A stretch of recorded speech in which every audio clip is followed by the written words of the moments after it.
Welcome to Divorce, Dating, and Empowered Living with your host, Rosalind Sedaka. Join Rosalind each week on a journey toward overcoming life's many challenges to achieve peace, empowerment, and positive transformation. It's time to relax, unwind, and transform your life with Rosalind Sedaka. Hello, everyone. This is Rosalind Sedaka, and you're listening to WGSN-DB, the Going Solo Network, and the show is Divorce, Dating, and Empowered Living with Rosalind Sedaka. And as many of you know, I'm the founder of the Child-Centered Divorce Network, and every time we communicate with one another, we are talking about important topics and interviewing experts on information relevant to the lifestyle that relates to getting over divorce and in empowering your life as you transition on into dating and healthy relationships. And today I want to introduce you to a wonderful guest. Her name is Talia, and she's a 36-year-old traveler from Melbourne, Australia. And through her own personal struggles with letting go of her significant other, Talia recently started her own blog called Rebel Love, which is dedicated to discussion around love, sex, and relationships. And she especially focuses on the challenges behind moving on from loss and learning to opening your heart again. So welcome, Talia. Thank you so much for having me. I'm excited to be here. Well, thank you. It's a pleasure, and everyone wants to know more about doing relationships more effectively and overcoming breakups that are so painful. So maybe we could start by asking you how you overcame your own experience with the loss of your relationship and how your new blog, Rebel Love, can help others. I guess what I thought at the time was a unique experience, but what I really realized was it was not very unique. I broke up with my ex because I wanted to have children, and he didn't. He already had children. Mm-hmm. So I was 29 at the time, so I was young enough to really think about the implications of staying with him. And there was nothing wrong with our relationship. It was the best relationship I'd ever had in my entire life. That was incredibly painful to leave.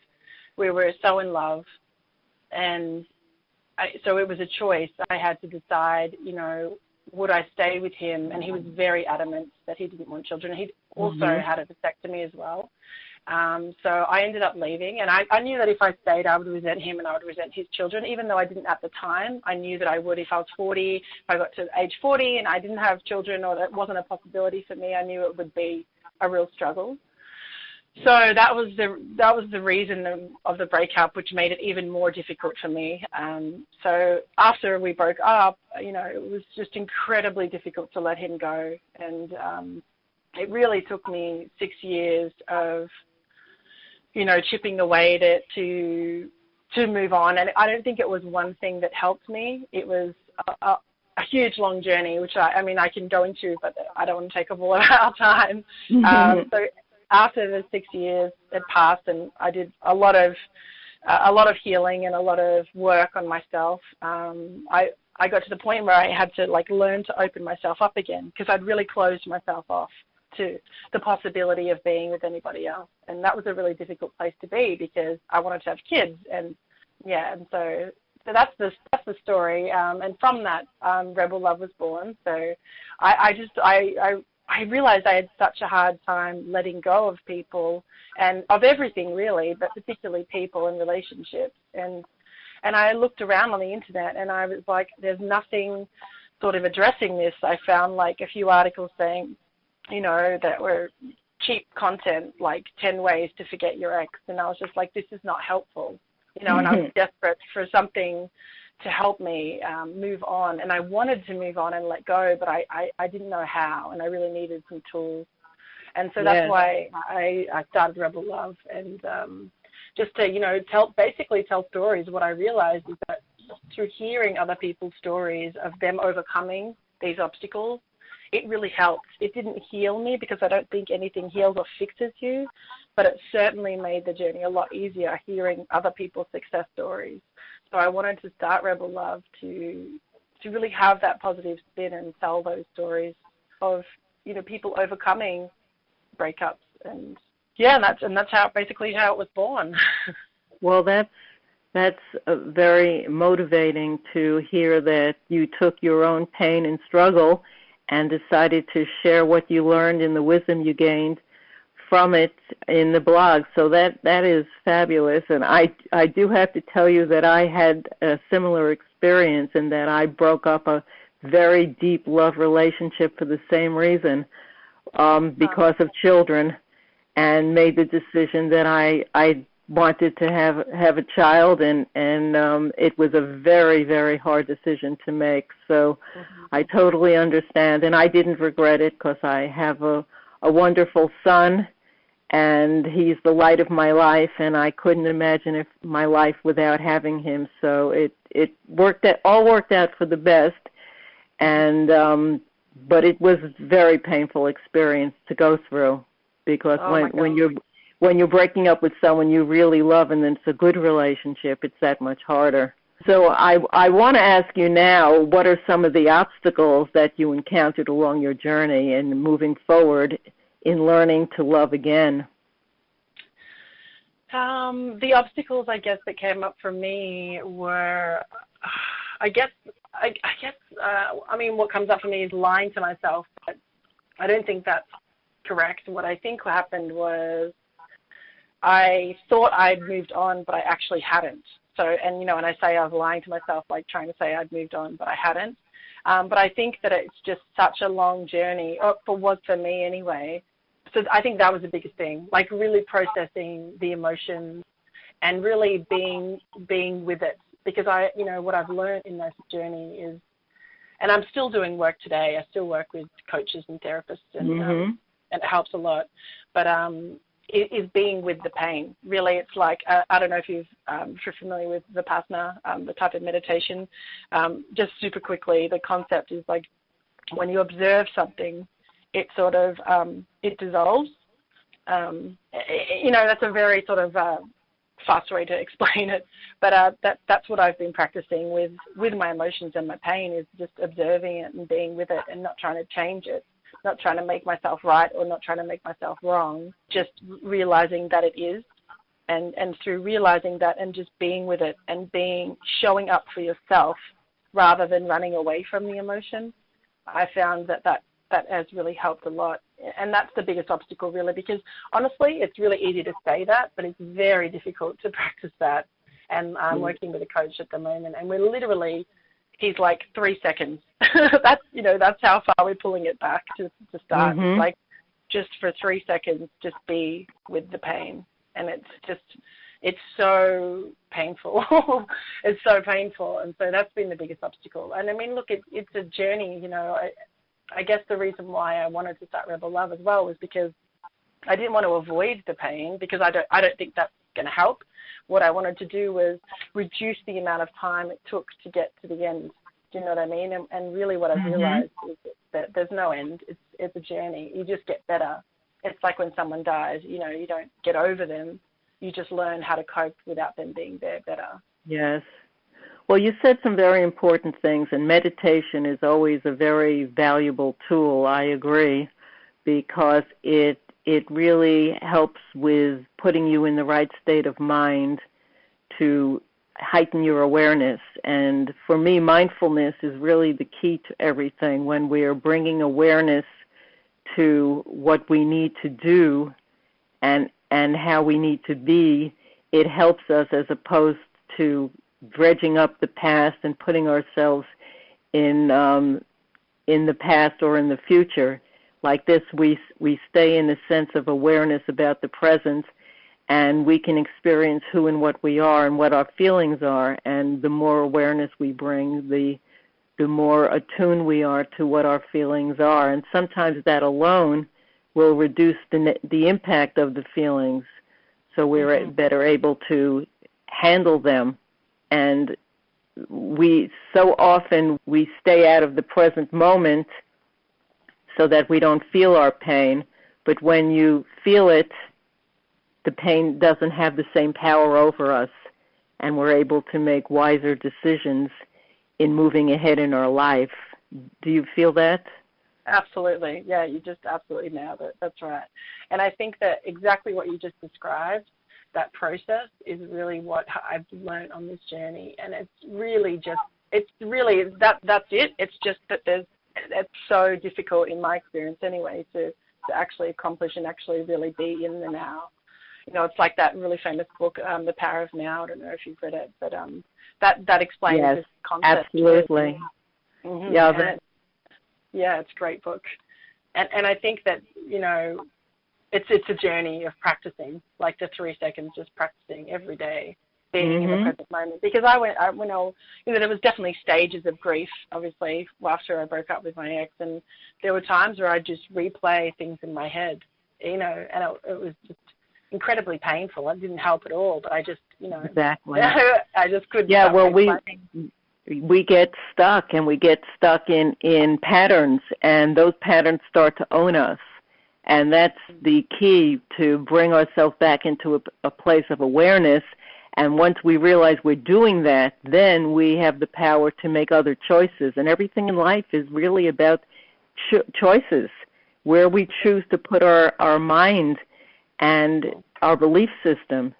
And yes, it's really hard to change, but it's the only game in town, because otherwise you're no longer owning your life, it's owning you, and you're just a robot. So it's admirable that you're doing what you're doing, and it's admirable that you're helping other people. And we're going to talk a little more about this as soon as we take a quick break. You've been listening to WGSN-DB, the Going Solo Network, Divorce, Dating, and Empowered Living with Rosalind Sedaka, and we'll be right back.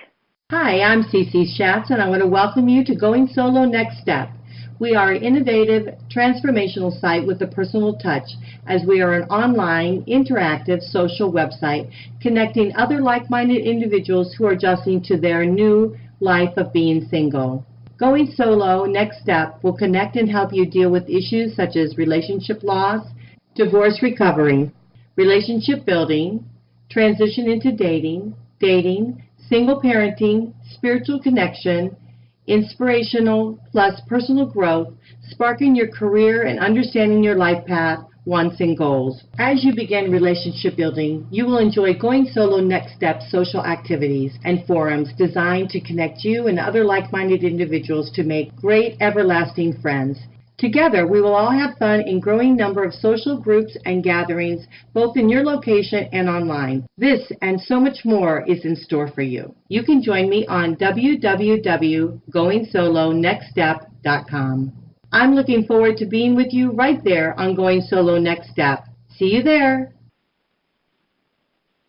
Hello, everyone. This is Rosalind Sedaka with Divorce, Dating, and Empowered Living on WGSN-DB, the Going Solo Network. We're talking to Talia, who has created the new blog, Rebel Love, and she's doing a lot of work both personally and to help other people to overcome the challenges of relationships and feel better about herself along the way. And I was wondering, Talia, whether anything has surprised you as you've moved through your journey. I guess the biggest thing that surprised me is that, I mean, I guess it's the same with anything, is you don't really talk about this until you're in it, right? You have an experience, and then you start talking to other people going through the same experience. And what I realized was that, you know, this is a common thing, because you tend to think, oh my gosh, I'm the only one that has trouble moving on. But then you realize, oh, actually, you're not at all. You know, there's a lot of people really struggling with change, because really that's what it is. It's struggling with change. Everything changes. The only constant thing in life is that everything changes. Exactly. And so I think that what surprised me is that people don't really talk a lot about it. About the pain of moving on and loss, and, you know, even things like people having miscarriages and, you know, or trying to have, you know, build a family and having troubles with that, because I know that is quite common. And I guess, you know, with Rebel Love, these are the kinds of things that I want to talk about, I want to bring to the surface, is that, you know, is that we're really not alone if we just connect through human connection.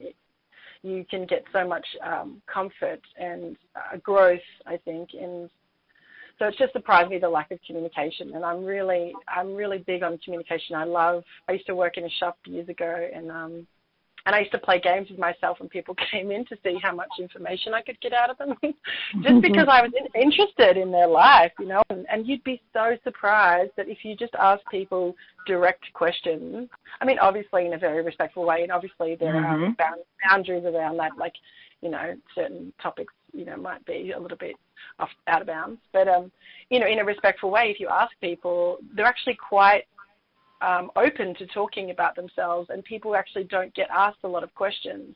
And I've always asked questions my whole life, so that's why I'm really excited about learning and asking questions and just seeing what people share. Well, that does work, and people love to be heard and validated and tell their story.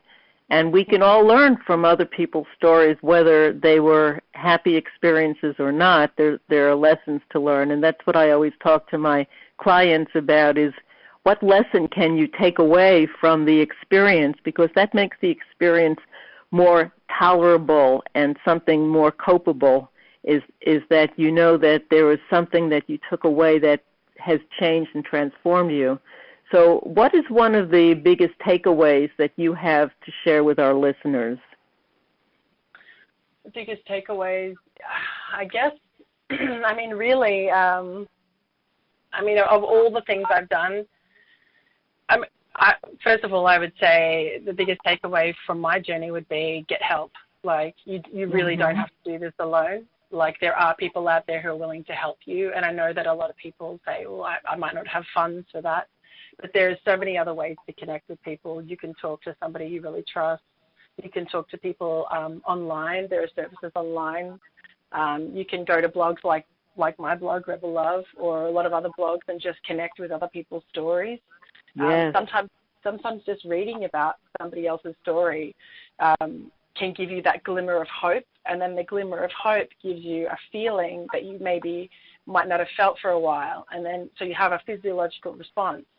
And then you're like, oh, my gosh, I forgot what this feeling felt like. And, you know, even that helps. Like, it really depends where you are in your journey.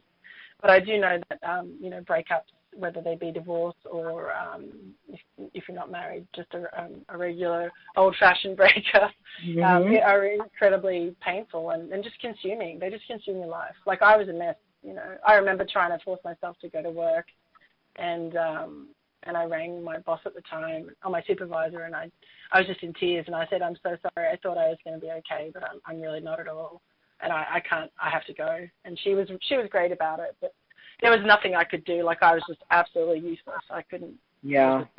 So I think that the biggest takeaway, I would say, the first step is just really, you don't have to go this alone. Reach out, and whatever that looks like for you. I mean, obviously, if you can afford a coach or a therapist, then absolutely I would recommend that. And then the second thing for takeaway would be don't run away from the pain. As much as it absolutely is, you know, excruciating, and I understand because I've been there.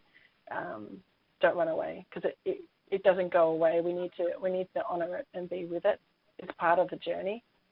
And yeah, so that would be, and I know that's sort of difficult to digest, and again, it's easy to say, but it is hard to do, and it's a journey. So you really have to put the work in. You know, I guess where I was at with it was that I didn't want to waste my life. I didn't want to be trapped. You know, I was desperate to find a way out of that feeling, and I just needed some help in doing that, and it took a long time. And I think the other thing is, as well, is giving yourself that space. I guess I would identify as an impatient person, so I'm particularly impatient with myself. So I was just like, gosh, Talia, move on. Like, what are you doing? Like, stop wasting this time. Just get on with it. And it just wasn't that easy. You just can't really force it, you know, as much as you want to. You just need to really give yourself that space and be a little bit gentle with yourself. Yes, I think you've made some very important points, and starting with being gentle with yourself. Forgive yourself and be gentle with yourself, and treat yourself with as much love as you can, because this isn't a simple or easy way to just snap your fingers and be done with it. It's a process.